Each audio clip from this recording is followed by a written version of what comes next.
Alright, so I've had some requests to do a quick run through on how to download the ICC profiles from your manufacturer and put them into Photoshop.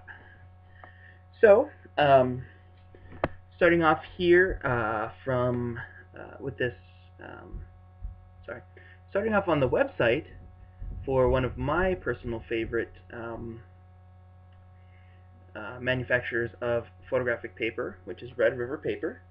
It's great. They got tons of options, and it's good quality at a good price. And it's super easy to navigate. A lot of times, depending on the brand that you go with, you may or may not find this process as easy.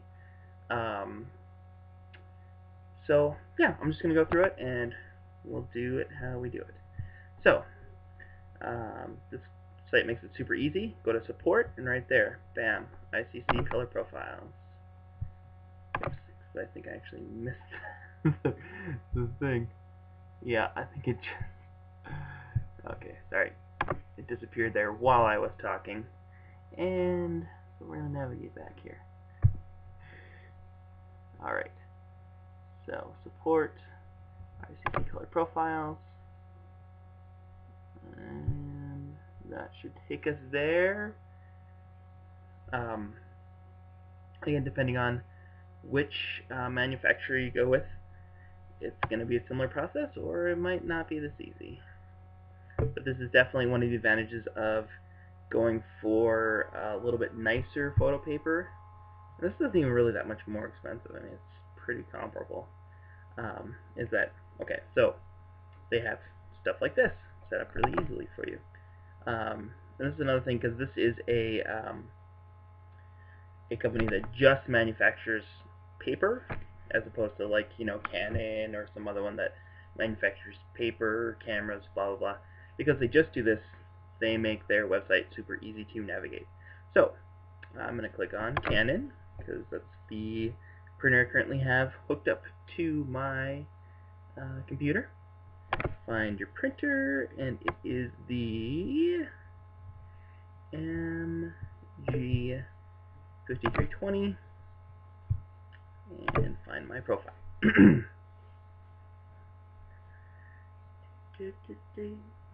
Alright, so great. Now it gives me options. So, because obviously if I choose a different paper, you know, it's going to be a different profile. I really like their Ultra Satin, which is semi-gloss. Ultra Pro Satin 2.0. Click on that. And this, I believe, will prompt me to, yep, it's pulling up my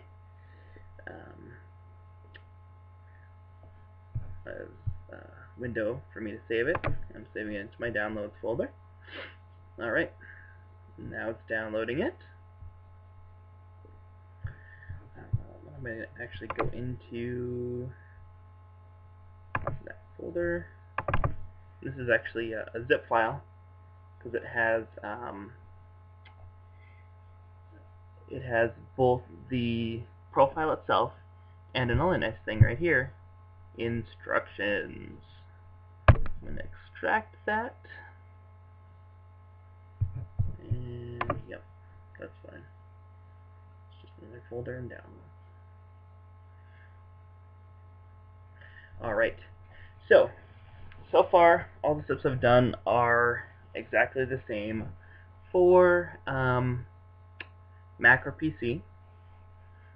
This is where it's going to deviate a little bit, because for a PC, which I'm currently using, I can right-click this, and it actually has a thing that says Install Profile, and that'll automatically put it into the correct folder. If you have a Mac, you need to go into Libraries, Profiles, and then inside of the Profiles there's a folder called Color Sync. I'm pretty sure I did that correctly. If nothing else, just do a search on your computer and look for the folder called Color Sync. And if you do that, if you find that folder, just drag and drop your profile directly into that folder. That's actually probably the easiest. I don't know why I didn't just tell you that in the first place. But okay, so go ahead and close a couple windows here. And I'm going to pull up Photoshop. There it is. There's an old image. And I'm going to go up here to File, go down to Print, or I could hit Control P. That would be Command P or Apple P on the Macintosh. That will momentarily pull up the print dialog box. Yep, I feel like it's thinking. I'm not sure why it's going so slow. Probably because I have like 50 programs running right now.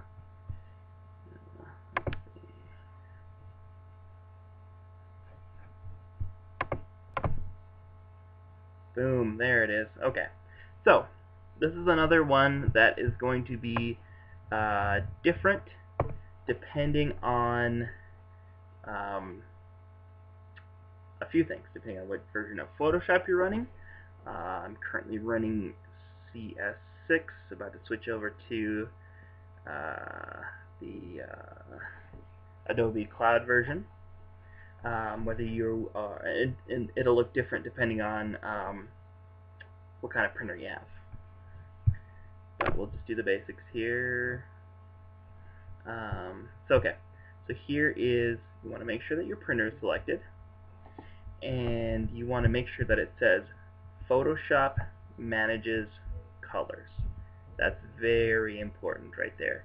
The other option, which some of you may have up if you haven't done too much printing, especially through Photoshop, is an option that says Printer manages colors. It's a little drop down box right there. And then underneath that you're going to see Printer Profile. And let's go ahead and open that here really quick. Okay. And so here are your different profiles. Now, these up top were ones that came with my drivers when I either download. I can't remember if I downloaded at this point or if I got the drivers off of the installation CD. So this is one advantage to having a paper that is the same make, the same manufacturer as your printer, because a lot of times these things will come together. Or again, it's simple enough to just use my drop down menu. RR stands for Red River. This is satin. This is actually for an Epson 3880, which is another printer I have. Because we're hooked up to the Canon right now, I would select the RR Red River Satin, and that's for Canon. So select it from there, and that's how you actually get the profile in there. From there, you want to go into your printer settings, which I'm probably not going to do here, just because they're all going to look different unless you have a Canon printer, which I know some of you have, some of you don't. It wouldn't necessarily be that helpful, but you want to go into print settings.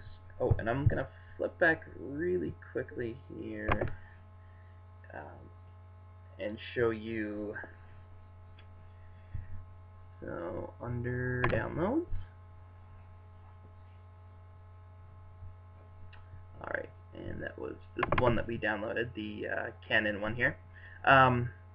Instructions. So this is nice. Not every manufacturer will do this to you, or for you, I should say, not to you. But it'll recommend, like, you know, within that printer setup, you have media settings. You know, make sure you turn off matching.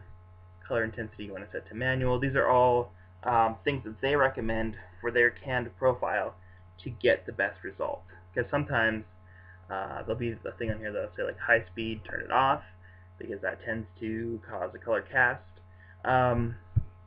Quality best, well, number 2. Again, this is specific to the printer you have. So because this is our printer right here, this is my printer, um, you know, these are the actual settings that are in there that I can change. If I put the Epson one up, it would say high speed. It would say turn off uh, color management, blah blah blah. So that's really nice. Again, that's another reason why I like this manufacturer, Red River. Um, they're a good one. If you So I would do one of two things. I would either stick to the manufacturer that manufactures your printer. So if it's a Canon, get a Canon. If it's HP, get HP. Just for ease of use for this assignment. You're probably not actually going to use the canned profile too much in the future, because I'm going to show you how to make a profile using your color monkey. But there are times when this comes in handy, and I put it in the lecture. It's something like if you're testing a sample pack, or you just want to see. It's not like a print that you're gonna display anywhere necessarily, but you're just doing it for testing purposes.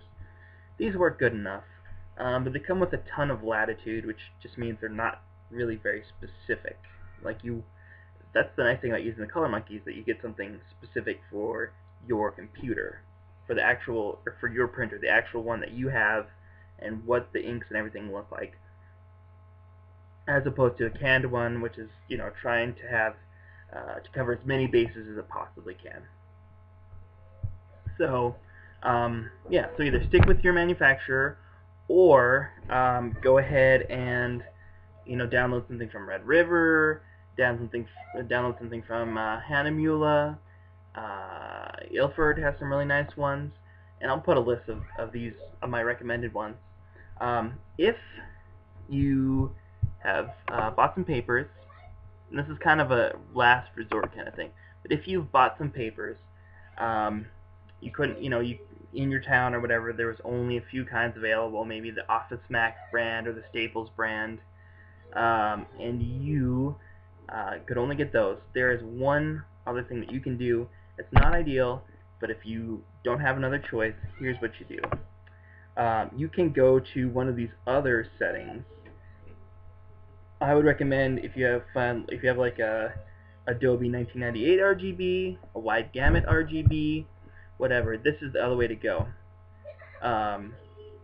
It's not going to be as accurate as the CAN profile that your manufacturer would make, but not every manufacturer out there makes a CAN profile. A lot of them simply buy photo paper in bulk and repackage it under their brand name. For example, the Walgreens, the I don't know, a lot of the cheaper ones you'll find. So that is an option. You can go to wide gamut. You can go to this sRGB, which yeah, I mean, neither one is ideal, but you can use them in a pinch. So hopefully that's answered all your questions. If you have anything else, please email me, and I will try and remember to post those other manufacturers below this. Alright.